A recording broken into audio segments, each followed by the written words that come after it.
ಗಂಗಾ ತೀರದಲ್ಲಿ ಆರ್ಥಿಕತೆ ಬೂಮ್, ಹಣ ಹರಿಸುತ್ತೆ ಕುಂಭಮೇಳ, 4 ಲಕ್ಷ ಕೋಟಿ ವ್ಯವಹಾರ.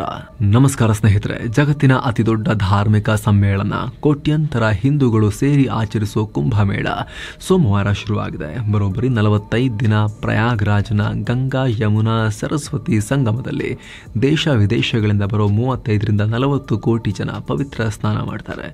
ಕುಂಭಮೇಳ ಕೇವಲ ಧಾರ್ಮಿಕ ಆಚರಣೆ ಅಷ್ಟೇ ಅಲ್ಲ, ಈ ಬಾರಿ ಬರೋಬ್ಬರಿ 4 ಲಕ್ಷ ಕೋಟಿ ರೂಪಾಯಿ ಆರ್ಥಿಕ ವ್ಯವಹಾರವನ್ನು ಟ್ರಿಗರ್ ಮಾಡೋ ನಿರೀಕ್ಷೆ ಇದೆ. ಸೊ ಇದೊಂದು ಮೆಗಾ ಎಕಾನಮಿಕ್ ಇವೆಂಟ್ ಕೂಡ ಹೌದು. ತಿಂಗಳಗಟ್ಟಲೆಯಲ್ಲಿ ಬಂದು ನೆಲೆಸೋ ಪ್ರವಾಸಿಗರು ಲಕ್ಷಾಂತರ ರೂಪಾಯಿ ಖರ್ಚು ಮಾಡ್ತಾರೆ.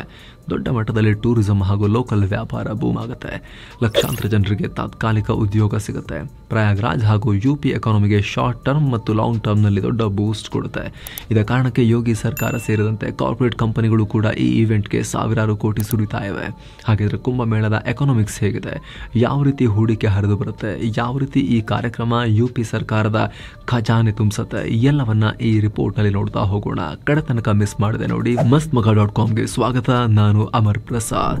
ಸ್ನೇಹಿತರೆ, ಒಂದು ಕ್ಲಾರಿಟಿ ಕೊಡ್ತೀವಿ. ಪ್ರಯಾಗ್ರಾಜ್ನಲ್ಲಿ ನಡೀತಿರೋದು 144 ವರ್ಷಗಳಿಗೊಂದ್ಸಲ ನಡೆಯೋ ಮಹಾಕುಂಭ ಮೇಳ ಅಲ್ಲ. ಅದು ಕೊನೆಯ ಬಾರಿ 1977ರಲ್ಲಿ ಆಗಿತ್ತು. ನೆಕ್ಸ್ಟ್ 2121ಕ್ಕೆ ಆಗುತ್ತೆ. ಈಗ ನಡೀತಿರೋದು 12 ವರ್ಷಕ್ಕೊಮ್ಮೆ ನಡೆಯೋ ಪೂರ್ಣ ಕುಂಭಮೇಳ. ಇದನ್ನು ಯೋಗಿ ಸರ್ಕಾರ 2019ರಿಂದ ಮಹಾಕುಂಭ ಅಂತ ಕರೀತಾ ಇದೆ. 6 ವರ್ಷಕ್ಕೊಮ್ಮೆ ನಡೆಯುವ ಅರ್ಧ ಕುಂಭಮೇಳವನ್ನು ಅರ್ಧ ಕುಂಭ ಅಂತ ಹೇಳಬಾರ್ದು ಅಂತ ಹೇಳಿ ಅದನ್ನೇ ಕುಂಭಮೇಳ ಅಂತ ಕರೀತಿದ್ದಾರೆ. 12 ವರ್ಷಕ್ಕೊಮ್ಮೆ ನಡೀತಾ ಇದ್ದ ಪೂರ್ಣ ಕುಂಭಮೇಳವನ್ನು ಮಹಾಕುಂಭ ಅಂತ ಕರೀತಾ ಇದ್ದಾರೆ. 2121ಕ್ಕೆ ನಡೆಯೋ ಮಹಾಕುಂಭಮೇಳಕ್ಕೆ ಬೇರೆ ಏನು ಹೆಸರಿಡ್ತಾರೆ ಇನ್ನೂ ಸ್ಪಷ್ಟ ಇಲ್ಲ. ಆದರೆ 12 ವರ್ಷಗಳ ಕುಂಭಮೇಳವನ್ನು ಮಹಾಕುಂಭ ಅಂತ ಕರೀತಿರೋದು ಕ್ಲಾರಿಟಿ ಇರಲಿ.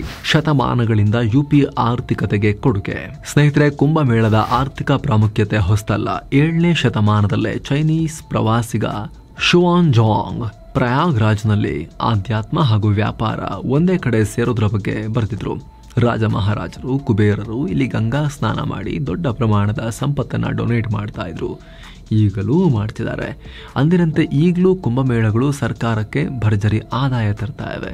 ಯುಪಿ ಸರ್ಕಾರ ಈ ಬಾರಿ ಸುಮಾರು 25,000 ಕೋಟಿ ರೂಪಾಯಿ ನೇರ ಆದಾಯ ಪಡೆಯುವ ನಿರೀಕ್ಷೆಯಲ್ಲಿದೆ. ಅಷ್ಟೇ ಅಲ್ಲ, ಪರೋಕ್ಷವಾಗಿ ಈ ಇವೆಂಟ್ನಿಂದ 4 ಲಕ್ಷ ಕೋಟಿ ರೂಪಾಯಿ ಆದಾಯ ಗಳಿಸುವ ನಿರೀಕ್ಷೆ ಇದೆ. ಆಗಲೇ ಹೇಳಿದ ಹಾಗೆ 45 ದಿನಗಳಲ್ಲಿ ಸುಮಾರು 40 ಕೋಟಿಗೂ ಹೆಚ್ಚಿನ ಜನ ಕುಂಭಮೇಳದಲ್ಲಿ ಭಾಗವಹಿಸುವ ನಿರೀಕ್ಷೆ ಇದೆ. ಈ ಪೈಕಿ ಒಬ್ಬೊಬ್ಬರು ಕನಿಷ್ಠ 5,000 ರೂಪಾಯಿ ಖರ್ಚು ಮಾಡಿದ್ರೆ 2 ಲಕ್ಷ ಕೋಟಿ ರೂಪಾಯಿಯ ಟರ್ನ್ ಓವರ್ ಆಗುತ್ತೆ. ಅಥವಾ 10,000 ರೂಪಾಯಿ ಖರ್ಚು ಮಾಡಿದ್ರೆ 4 ಲಕ್ಷ ಕೋಟಿ ರೂಪಾಯಿಯ ಟರ್ನ್ ಓವರ್ ಆಗುತ್ತೆ ಅಂತ ಖುದ್ದು ಯುಪಿ ಸರ್ಕಾರನೇ ಹೇಳಿದೆ. 2019ರ ಕುಂಭಮೇಳದಲ್ಲಿ ಸುಮಾರು 1.2 ಲಕ್ಷ ಕೋಟಿ ರೂಪಾಯಿ ಮೌಲ್ಯದ ಎಕಾನಮಿಕ್ ಇಂಪ್ಯಾಕ್ಟ್ ಆಗಿತ್ತು.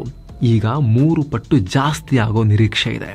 ಯುಪಿ ಸರ್ಕಾರದ ಬ್ರ್ಯಾಂಡ್ ಯುಪಿ ಪ್ಲಾನ್ ಹಾಗೂ $1 ಟ್ರಿಲಿಯನ್ ಎಕಾನಮಿ ಗೋಲ್ ರೀಚ್ ಆಗೋದ್ರಲ್ಲಿ ಕುಂಭಮೇಳ ತುಂಬ ಚೆನ್ನಾಗಾಗೋದು ಯೋಗಿ ಸರ್ಕಾರಕ್ಕೆ ಇಂಪಾರ್ಟೆಂಟ್. ಹಾಗಾಗಿ ಯೋಗಿ ಸರ್ಕಾರ ಈ ಇವೆಂಟ್ಗೆ ಬರೋಬ್ಬರಿ 6,990 ಕೋಟಿ ರೂಪಾಯಿ ಖರ್ಚಲ್ಲಿ 549 ಪ್ರಾಜೆಕ್ಟ್ಸನ್ನು ಹಾಕೊಂಡಿದೆ. 2019ರಲ್ಲಿ 3,700 ಕೋಟಿ ರೂಪಾಯಿ ಖರ್ಚಾಗಿತ್ತು. ಆದರೆ ಈ ಬಾರಿ ಆಲ್ಮೋಸ್ಟ್ ಡಬಲ್ ಖರ್ಚು ಮಾಡ್ತಿದೆ ಯುಪಿ ಸರ್ಕಾರ. ಇನ್ಫ್ರಾಸ್ಟ್ರಕ್ಚರ್ನಿಂದ ಹಿಡಿದು ನೈರ್ಮಲ್ಯ, ಸೆಕ್ಯೂರಿಟಿ, ಕಾರ್ಯಕ್ರಮಗಳು ಅಂತ ಎಲ್ಲ ಖರ್ಚುಗಳು ಕಳೆದ ಬಾರಿಗಿಂತ ಅಪ್ಗ್ರೇಡ್ ಆಗಿವೆ.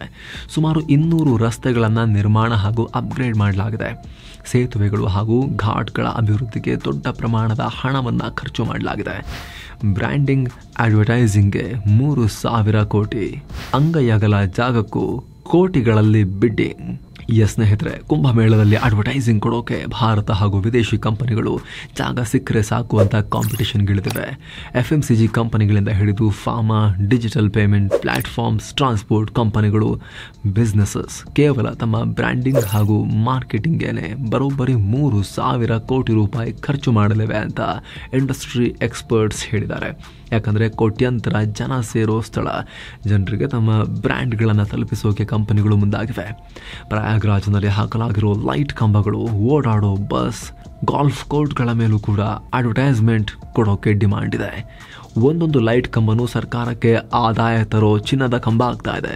ಒಂದು ಕಂಬದಲ್ಲಿ ಅಡ್ವರ್ಟೈಸ್ಮೆಂಟ್ ಹಾಕೋಕೆ 30,000 ರೂಪಾಯಿ, ದೊಡ್ಡ ಹೋರ್ಡಿಂಗ್ಗೆ 1.5 ರಿಂದ 3 ಲಕ್ಷ ರೂಪಾಯಿ. ಈಗ ನಿಮ್ಮ ಸ್ಕ್ರೀನ್ ಮೇಲೆ ಕಾಣಿಸ್ತಿರೋ ಬಾಕ್ಸ್ ಗೇಟ್ಗಳು ಅಂದರೆ ಆರ್ಚ್ ರೀತಿ ಹಾಕಿರ್ತಾರಲ್ಲ ಅವುಗಳಲ್ಲಿ ಅಡ್ವರ್ಟೈಸ್ಮೆಂಟ್ ಕೊಡೋಕೆ ಬರೋಬ್ಬರಿ 25 ಲಕ್ಷ ರೂಪಾಯಿ. ಪ್ರಸಾದ ಕೌಂಟರ್ಗಳ ಬಳಿ ಅಡ್ವರ್ಟೈಸ್ಮೆಂಟ್ ಕೊಡೋಕೆ ಕಂಪನಿಗಳು ಲಕ್ಷ ಸುರಿತಿವೆ. 100 ಫೀಡರ್ ಬಸ್ಗಳು ಸಾರಿಗೆ ಆದಾಯ ಕೊಡೋದ್ರೊಂದಿಗೆ ಅಡ್ವರ್ಟೈಸಿಂಗ್ ಮೂಲಕವೂ ಭರ್ಜರಿ ಸಂಪಾದನೆ ಮಾಡ್ತಿವೆ. ದೊಡ್ಡ ಈವೆಂಟ್ ಅಂತ ಹೇಳಿ ಸರ್ಕಾರ ಫ್ರೀ ಬಸ್ ಏನೂ ಬಿಟ್ಟಿಲ್ಲ, ಮಹಿಳೆಯರಿಗೆ ಮಾತ್ರ 50% ಡಿಸ್ಕೌಂಟ್ ಕೊಡಲಾಗಿದೆ. ಸೊ ಯುಪಿ ಸರ್ಕಾರ ಖರ್ಚು ಮಾಡೋ ಒಂದೊಂದು ಕೆಲಸದಿಂದಲೂ ಹಲವು ಪಟ್ಟು ಆದಾಯ ವಾಪಸ್ ಬರುತ್ತೆ. ಜೊತೆಗೆ ಯೋಗಿ ಸರ್ಕಾರ ಪ್ರಯಾಗ್ರಾಜ್ನಲ್ಲಿ ಸ್ಟೇಟ್ ಪೆವಿಲಿಯನ್ ಅನ್ನೋ ಎಕ್ಸಿಬಿಷನ್ ಶುರು ಮಾಡಿದೆ.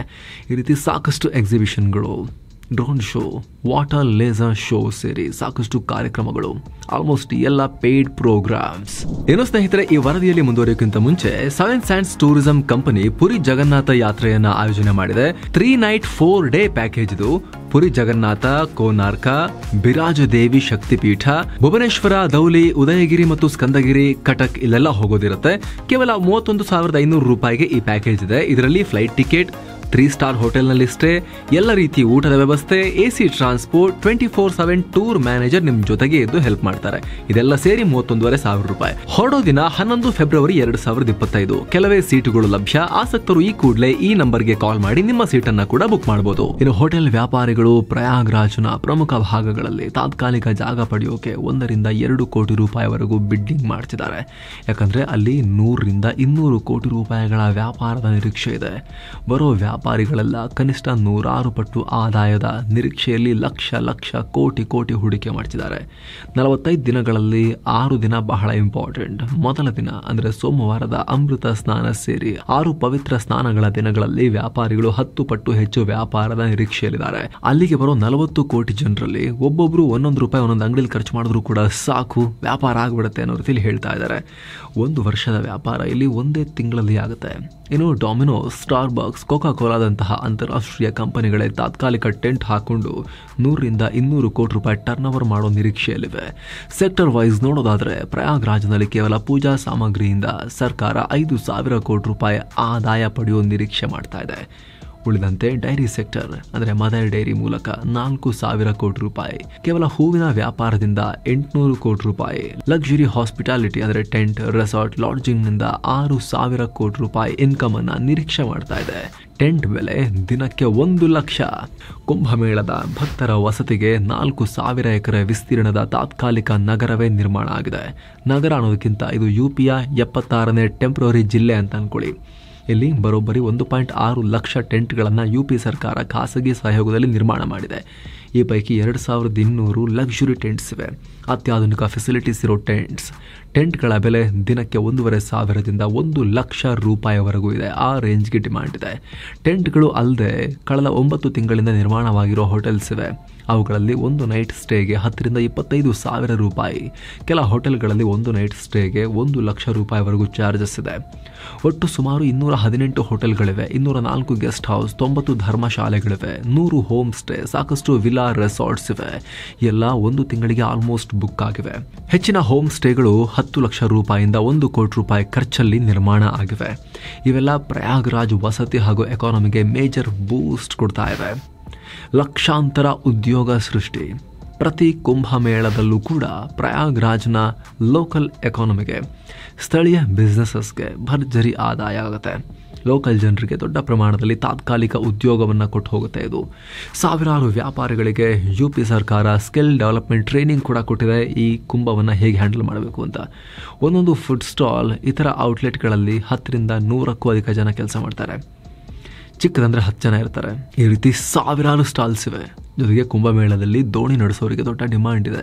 ಇದ ಕಾರಣಕ್ಕೆ ಜನ ಸಾಲ ಮಾಡಿ ದೋಣಿ ತಗೊಂಡು ಸಂಪಾದನೆಗೆ ಇಳಿದಿದ್ದಾರೆ. ಅಷ್ಟೇ ಅಲ್ಲ, ದೊಡ್ಡ ಪ್ರಮಾಣದ ಜನರನ್ನ ಮ್ಯಾನೇಜ್ ಮಾಡೋಕೆ ಪೊಲೀಸರೊಂದಿಗೆ ಖಾಸಗಿ ಸೆಕ್ಯೂರಿಟಿ ಸಿಬ್ಬಂದಿ, ಟೆಂಪ್ರರಿ ಸ್ಟಾಫ್, ಕೋಟ್ಯಾಂತರ ಜನ ಓಡಾಡೋ ಜಾಗವನ್ನು ಶುಚಿಯಾಗಿಟ್ಕೊಳ್ಳೋಕೆ ಸಾವಿರಾರು ನೈರ್ಮಲ್ಯ ಕಾರ್ಯಕರ್ತರು, ಹೆಲ್ತ್ ಕೇರ್ ಸಿಬ್ಬಂದಿ, ಇನ್ಫ್ರಾ ನಿರ್ಮಾಣ ಕೆಲಸಗಳಲ್ಲಿ ತಾತ್ಕಾಲಿಕ ಹಾಗೂ ಪರ್ಮನೆಂಟ್ ಉದ್ಯೋಗ, ಇವೆಂಟ್ ಮ್ಯಾನೇಜ್ಮೆಂಟ್ ಕಂಪನಿಗಳ ಮೂಲಕ ಸಾವಿರಾರು ಉದ್ಯೋಗ, ಈ ಥರದ್ದೆಲ್ಲ ಸೃಷ್ಟಿಯಾಗ್ತಾ ಇದೆ. ಸ್ಥಳೀಯ ಬಟ್ಟೆ ವ್ಯಾಪಾರಿಗಳಿಗೆ ಭರ್ಜರಿ ವ್ಯಾಪಾರ. ಅಲ್ಲಿನ ಕರಕುಶಲ ವಸ್ತುಗಳು, ಕಲಾತ್ಮಕ ವಸ್ತುಗಳಿಗೂ ಕೂಡ ಬಂದವರೆಲ್ಲ ಒಂದೊಂದು ಪೀಸ್ ತಗೊಂಡು ಹೋಗಿ ಅವ್ರಿಗೂ ಕೂಡ ಭರ್ಜರಿಯಾಗಿ ಡಿಮ್ಯಾಂಡ್. ಲಾಂಗ್ ಟರ್ಮ್ನಲ್ಲಿ ಯುಪಿ ಟೂರಿಸಂಗೆ ಬೂಸ್ಟ್. ಪ್ರಯಾಗ್ರಾಜ್ನಲ್ಲಿ ನಿರ್ಮಾಣ ಆಗ್ತಿರೋ ರೋಡ್ಸ್ ಆಗಿರ್ಬೋದು, ಘಾಟ್ಗಳು, ವಸತಿ ಸೌಲಭ್ಯ ಸೇರಿದಂತೆ ಎಲ್ಲ ಇನ್ಫ್ರಾ ಫೆಸಿಲಿಟಿ ಲಾಂಗ್ ಟರ್ಮ್ನಲ್ಲಿ ಟೂರಿಸಂಗೆ ಬೂಸ್ಟ್ ಕೊಡ್ತವೆ. ವರ್ಷದಿಂದ ವರ್ಷಕ್ಕೆ ಹೆಚ್ಚಾಗ್ತಿರೋ ಪ್ರವಾಸಿಗರ ಸಂಖ್ಯೆ ಇದನ್ನು ರಿಫ್ಲೆಕ್ಟ್ ಮಾಡುತ್ತೆ. 2019ರಲ್ಲಿ ಕುಂಭಕ್ಕೆ 24 ಕೋಟಿ ಜನ ಬಂದಿದ್ರು. ಈ ಸಲ 40 ಕೋಟಿ ಜನರ ನಿರೀಕ್ಷೆ ಇದೆ. ಒಟ್ಟಾರೆ 2025ರ ಕೊನೆಯ 8-9 ತಿಂಗಳಲ್ಲಿ ಇಡೀ ಯುಪಿಗೆ 47.61 ಕೋಟಿ ಪ್ರವಾಸಿಗರು ಭೇಟಿ ಕೊಟ್ಟಿದ್ದಾರೆ. ಈ ಪೈಕಿ 14 ಲಕ್ಷ ಜನ ವಿದೇಶಿಯರು. ಅವರೆಲ್ಲ ಕನಿಷ್ಠ 1,000 ರೂಪಾಯಿ ಖರ್ಚು ಮಾಡಿದ್ದಾರೆ ಅಂದರೂ ಕೂಡ 47,000 ಕೋಟಿ ರೂಪಾಯಿ ಆಯಿತು. ಅಯೋಧ್ಯ, ಮಥುರಾ, ಕಾಶಿ ಹಾಗೂ ಪ್ರಯಾಗ್ರಾಜ್ ಯುಪಿ ಎಕಾನಮಿಯ ಹೊಸ ಇಂಜಿನ್ಗಳೇ ಆಗ್ತಾ ಇವೆ.